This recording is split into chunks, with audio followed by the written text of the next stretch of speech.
Oke, bismillahirrahmanirrahim. Assalamualaikum warahmatullahi wabarakatuh. Bertemu lagi dengan saya, Arif Setiawan. Kali ini kita akan melanjutkan materi untuk pertemuan ke-6, yaitu logika fazi.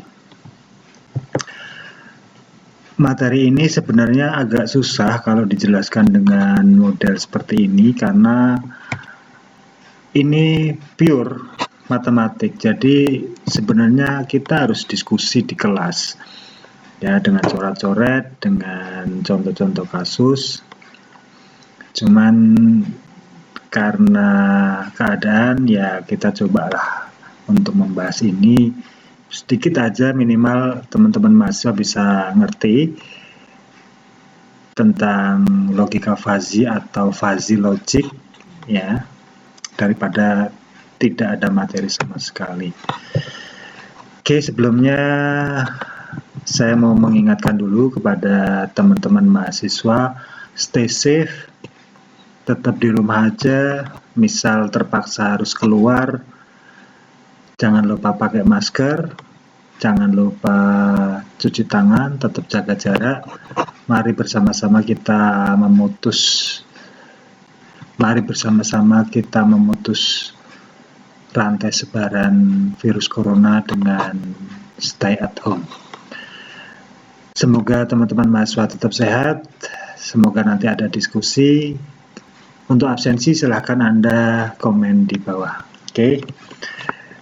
Definisi fazi logic atau logika fazi adalah peningkatan dari logika Boolean yang mengenalkan konsep kebenaran sebagian, di mana logika klasik menyatakan bahwa segala hal dapat diekspresikan dalam istilah binary, 0 atau 1, hitam atau putih, ya atau tidak.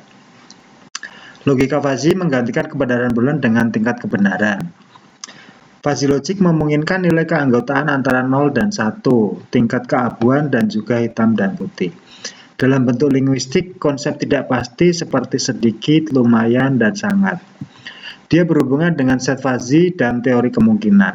Dia diperkenalkan oleh Dr. Lotfi Zadeh dari University California, Berkeley pada 1965. Jadi kalau selama ini kita belajar matematika itu ilmu pasti, matematika yang tidak pasti itu ada, yaitu fazi logic.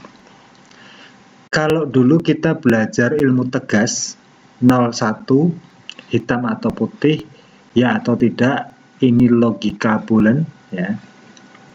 Nah, di logika fazi ini kita belajar tentang keabu-abuan.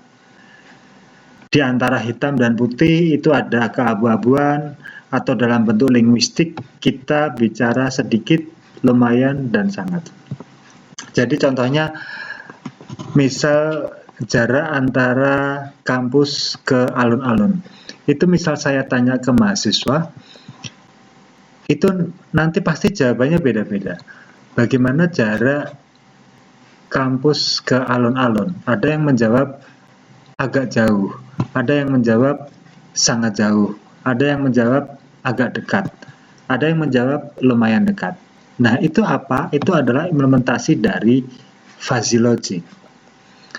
Apakah sedikit, lumayan, dan sangat ini bisa dihitung? Bisa. Ya. Logika fazi didesain untuk menghitung tingkat keabu-abuan. Jadi yang sedikit, yang lumayan, yang sangat ini bisa dihitung karena ada teorinya di sini. Oke, next.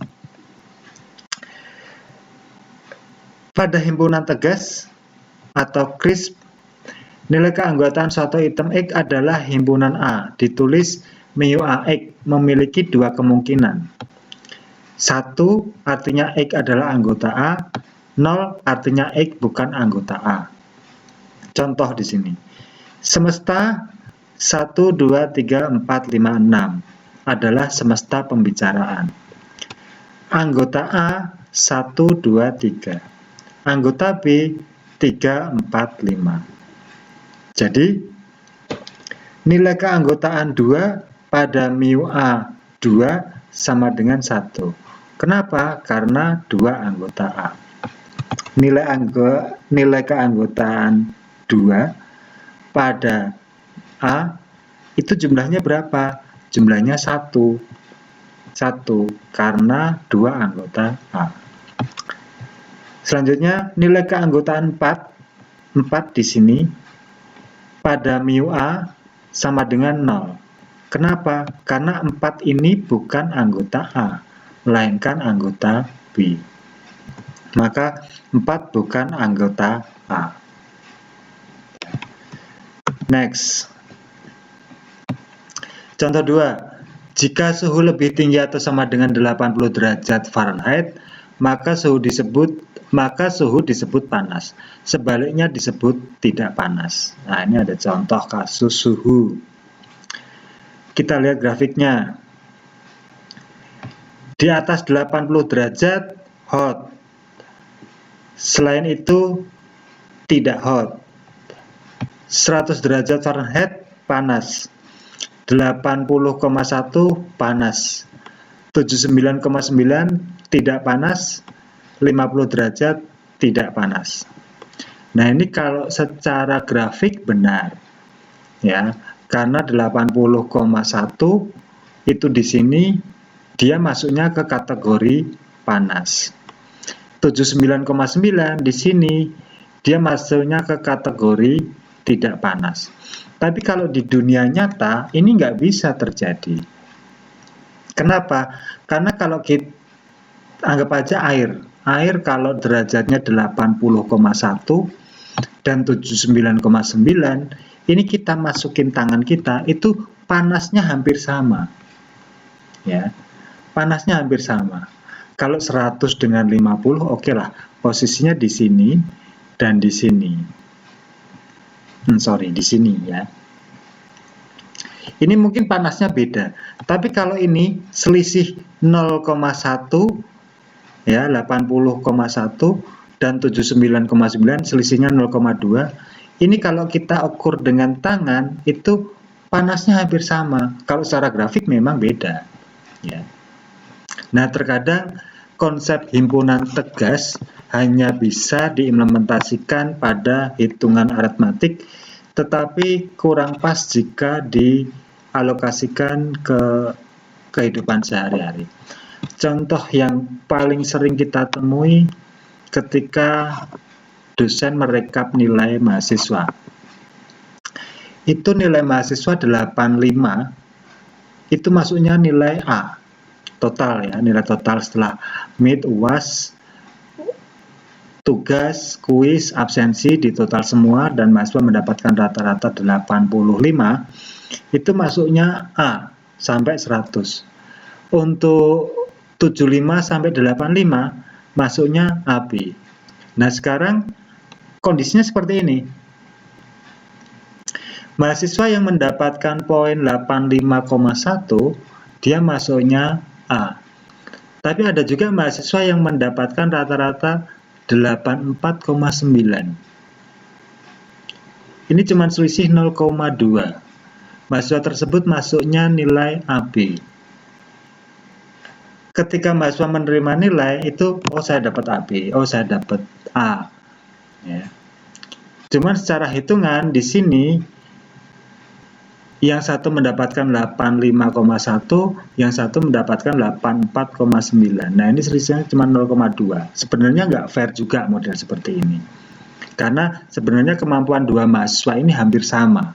Tapi yang satu dapat A, yang satu dapat AB. Cuman karena implementasinya formula untuk perhitungan nilai itu menggunakan konsep tegas, jadi yang terjadi ya seperti ini. A, AB, B, BC semuanya menggunakan konsep tegas. Ini contoh ya. Contoh dalam kehidupan kita sehari-hari.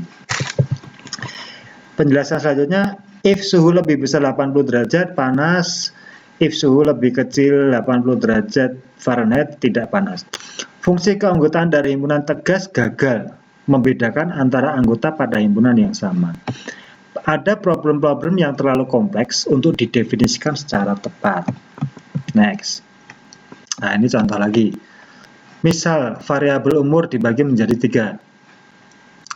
Usia di bawah 35 tahun, dia masuk muda. 35 tahun sampai 55 tahun, dia masuknya parubaya.